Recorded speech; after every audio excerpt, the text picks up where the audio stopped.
సాయంత్రము 12 గంటల ప్రాంతంలో సిరిసిల్ల పట్టణంలో ఎల్లారెడ్డిపేట మండల సర్వేయర్ గారు మల్లోజీ నాగరాజు గారు బాధితుడి దగ్గర నుంచి 15,000 రూపాయలు లంచం స్వీకరిస్తూ రెడ్ హ్యాండెడ్గా ఏసీబీకి పట్టుబడడం జరిగింది.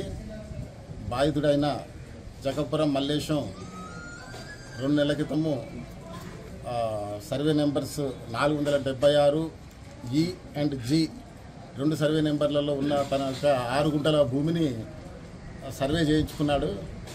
ఆ సమయంలో ఆ భూమి వెంకటాపురం నివాసి, వెంకటాపురం గ్రామ శివారు ఉన్న భూమి అది. ఆ సర్వే సమయంలో 20,000 రూపాయలు ఇస్తే కానీ సర్వే చేయలేదు. ఆయన 20,000 రూపాయలు తీసుకున్నారు. 2 నెలల నుంచి తిప్పుతున్నాడు.